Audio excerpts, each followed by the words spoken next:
ایک Christian author ہے Michael Hart, جو کہ ہسٹورین اور میتھمیٹیشین ہیں. انہوں نے اور بھی ہسٹورین کو جمع کیا اپنے ساتھ، اور بھی لوگوں کو جمع کیا اور پلان بنایا کہ چلو ہم دنیا کی تاریخ کے 100 سب سے گریٹ انسانوں کی لسٹ بناتے ہیں. The 100 most profound human being in history. اس لسٹ میں چننے کے لیے اس نے 32 ڈیفرنٹ کیٹیگریز بنائی، جس کی بنیاد پر وہ ساری دنیا کے ہیومن ہسٹری کے سب سے بہترین لوگوں کو چنتا.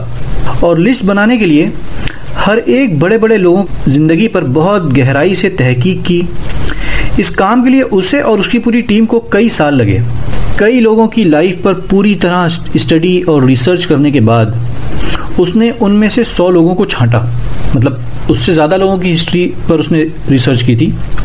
ان ریسرچ کے بعد میں 100 لوگوں کو الگ کیا، اور پھر ان 100 میں سے جو جتنا عظیم تھا، بہتر تھا، اس کو اپنی لسٹ میں اتنا اوپر رکھا.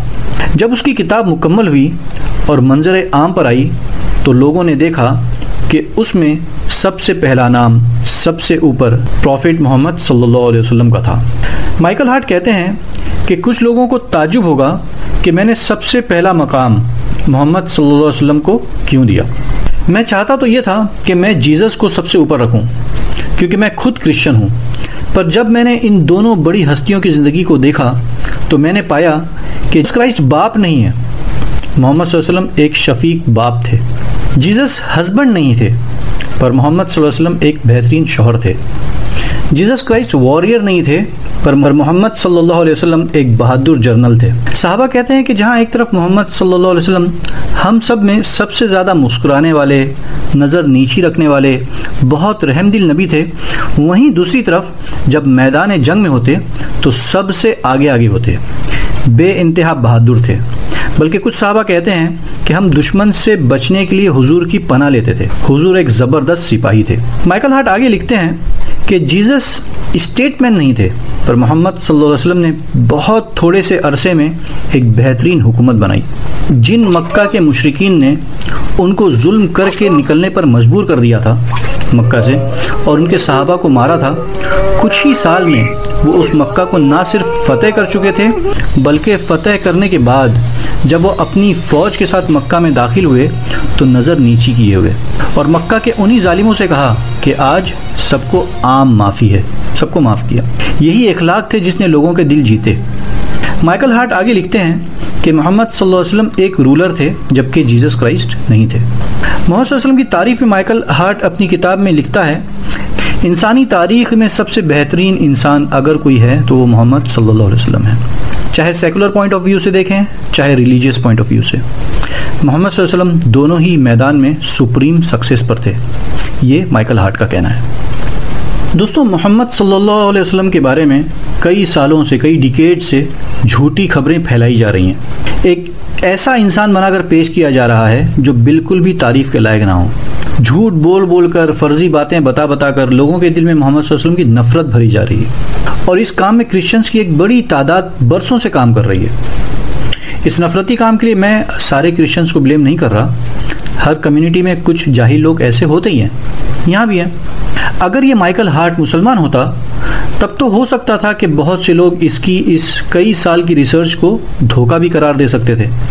پر ایک کرسچن ہونے کے باوجود اگر اس نے محمد صلی اللہ علیہ وسلم کو سب سے اونچائی پر رکھا ہے تو کوئی وجہ نہیں ہے کہ ہم اس کے ریسرچ پر شک کریں. آئیے دیکھتے ہیں کہ محمد صلی اللہ علیہ وسلم کی گھریلو زندگی کس کمال کی تھی. حضرت عائشہ تعالیٰ فرماتی ہیں کہ محمد صلی اللہ علیہ وسلم نے فرمایا کہ تم میں سے وہ انسان بہتر ہے جو اپنے گھر والوں کے ساتھ سب سے بہتر ہو، اور میں اپنے گھر والوں کے لیے سب سے بہتر ہوں. یہ حدیث ہے. کیونکہ عام طور پر آدمی باہر والوں کے ساتھ تو بہت اچھے سے پیش آتا ہے، پر گھر والوں کو ہی اصل حقیقت پتہ ہوتی ہے کہ اس آدمی کے اخلاق کیسے ہیں. محمد صلی اللہ علیہ وسلم کے بارے میں مشہور ہے کہ وہ اپنے گھر کے کام خود کرتے تھے.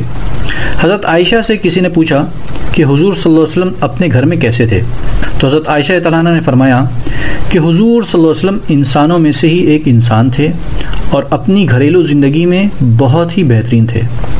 اپنا کام خود کر لیتے تھے، بکری کا دودھ خود نکالتے، سودا سلف یعنی گھر میں بازار سے کچھ لانا ہو تو خود لے کر آتے، جوتا ٹوٹ جاتا تو خود اس کو بناتے، گھر میں کھانا بنانے میں مدد کرتے، روٹی کے لیے آٹا گوندھ دیتے، کوئی کپڑا پھٹ جاتا تو خود سی لیتے، جانور کو چارہ خود ڈالتے، سامان خود باندھتے، غلام ہوا تو غلام کے ساتھ، ورنہ بوجھ خود اٹھاتے تھے۔ حضور کا کھانا پینا بہت ہی سادہ تھا، بہت چھوٹا سا گھر تھا جس میں بہت معمولی سی ضروریات زندگی کی چیزیں تھیں۔ شہنشاہ عالم کا گھر اتنا چھوٹا تھا کہ امی عائشہ فرماتی ہیں کہ جب حضور صلی اللہ علیہ وسلم رات میں تہجد کی نماز ادا کرنے اٹھتے، نماز کے لیے کھڑے ہوتے اور جب سجدے میں جاتے تو میرے پاؤں پر اشارہ دیتے اور میں لیٹے لیٹے اپنے پاؤں سکیڑ لیتی تاکہ حضور کے سجدہ کرنے کے لیے جگہ بن جائے، اور حضور سجدہ کرتے۔ اس سے اندازہ لگائیے کہ نبیوں کے سردار کا گھر کتنا چھوٹا تھا۔ حضور صلی اللہ علیہ وسلم کی 4 بیٹیاں تھیں جن سے بہت محبت کرتے تھے، خاص کر سب سے چھوٹی بیٹی حضرت فاطمہ سے بہت ہی زیادہ محبت تھی۔ حضرت فاطمہ جب بھی ملنے تشریف لاتی، آپ محبت سے کھڑے ہو کر اپنی بیٹی کا استقبال کرتے، ان کے ماتھے پر چومتے، بوسہ دیتے۔ پروفٹ صلی اللہ علیہ وسلم بچوں سے بہت پیار کرتے تھے۔ اگر کسی جگہ بچے کھیل رہے ہوتے تھے اور حضور کا وہاں سے گزر ہوتا تھا تو حضور خود سلام کرنے میں پہل کرتے تھے، بچوں پر بہت مہربان تھے۔ جب حضور کے بیٹے حضرت ابراہیم کا انتقال ہوا تو حضور کی آنکھوں سے آنسو نکل آئے۔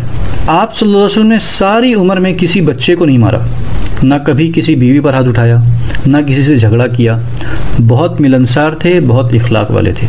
دوسروں سے جھگڑا تو دور کی بات، کبھی کسی غلام تک کو برا بھلا نہیں کہا، چاہے غلام سے کتنی بڑی غلطی کیوں نہ ہوئی ہو۔ حضرت زید رضی اللہ عنہ فرماتے ہیں، جو کہ حضور کو گفٹ کیے ہوئے غلام تھے، جیسے آج کل نوکروں کا چلن عام ہے، اس وقت کام وغیرہ کرنے کے لیے غلام ہوتے تھے، تو ان کا چلن عام تھا۔